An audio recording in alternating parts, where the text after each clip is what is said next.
নমস্কার বন্ধুরা, আজ আপনাদের সঙ্গে মাছের ডিমের ভুজিয়া শেয়ার করব। ভিডিওটা সবাই দেখতে থাকুন। আমি এখানে 200 গ্রাম মতো মাছের ডিম নিয়েছি। ডিমটা গরম জলে ভালোভাবে ধুয়ে পরিষ্কার করে নিয়েছি। এবার উনুন ধরিয়ে কড়াটা বসিয়ে দিলাম। কড়ার মধ্যে দিয়েছি একটু সর্ষের তেল আর অল্প করে নুন দিয়েছি। দিয়ে ডিমগুলো তেলের মধ্যে ছেড়ে দিলাম। বেশি কিন্তু আমি তেল দিইনি।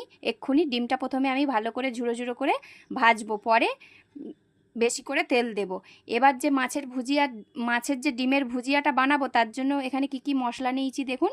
এখানে দুটো বড় বড় পেঁয়াজ কুচিয়ে নিয়েছি, কাঁচা লঙ্কা নিয়েছি, আর নিয়েছি একটু লঙ্কার গুঁড়ো আর হলুদ গুঁড়ো, এটা জাস্ট কালার হওয়ার জন্য।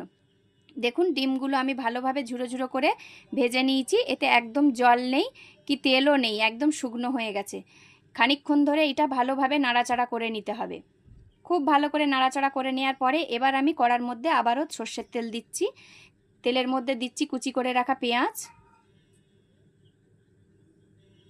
আর দিয়ে দিচ্ছি কাঁচা লঙ্কা, চেরা কাঁচা লঙ্কাগুলো।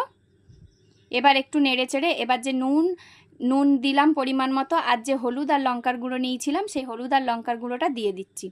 এবার ওই পেঁয়াজের সঙ্গে ডিমকে খুব ভালোভাবে ভাজতে হবে, যতক্ষণ না ডিম আর পেঁয়াজ খুব ভালোভাবে ভাজা হচ্ছে। দেখুন আমি এইভাবে ঠিক 10 মিনিট ধরে ডিমটা ভাজা করব। ভাজতে ভাজতেই ডিমের কালারটা অন্যরকম চেঞ্জ হয়ে যাবে।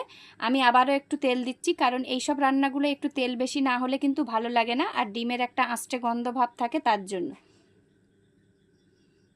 দেখুন এইভাবে ভাজতে ভাজতে ডিমের কালার চেঞ্জ হলেই আপনারা বুঝতে পারবেন যে ডিম ভাজা একদম রেডি হয়ে গেছে। মাছের ডিমের ভুজিয়া একদম রেডি।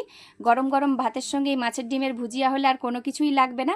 মাছের ডিম আসলে আপনারা বাড়িতে এইভাবে ভুজিয়া বানিয়ে খাবেন আর আমার রেসিপিটা ফলো করবেন, দেখবেন একদম দারুণ সুন্দর হবে।